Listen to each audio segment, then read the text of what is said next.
হাজার বছর ধরে আমি পথ হাঁটিতেছি পৃথিবীর পথে, সিংহল সমুদ্র থেকে নিশীথের অন্ধকারে, মালয় সাগরে অনেক ঘুরেছি আমি, বিম্বিসার অশোকের ধূসর জগতে, সেখানে ছিলাম আমি।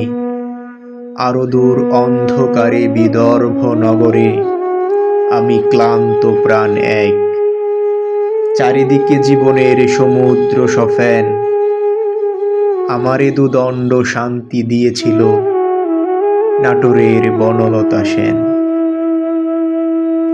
চুল তার কবেকার অন্ধকার বিদিশার নিশা, মুখ তার শ্রাবস্তির কারুকার্য, অতিদূর সমুদ্রের পর হাল ভেঙে যে নাবিক হারায়েছে দিশা, সবুজ ঘাসের দেশ যখন সে চোখে দেখে দারুচিনি দ্বীপের ভিতর, তেমনি দেখেছি তারে অন্ধকারে, বলেছে সে এতদিন কোথায় ছিলেন।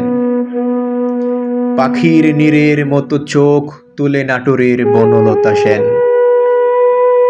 সমস্ত দিনের শেষে শিশিরের শব্দের মতো সন্ধ্যা আসে, ডানার রৌদ্রের গন্ধ মুছে ফেলে চিল।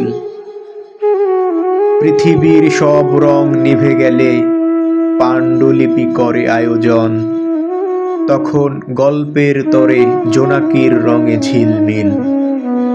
সব পাখি ঘরে আসে, সব নদী ফুরায় এ জীবনের সব লেনদেন, থাকে শুধু অন্ধকার মুখোমুখি বসিবার বনলতা সেন।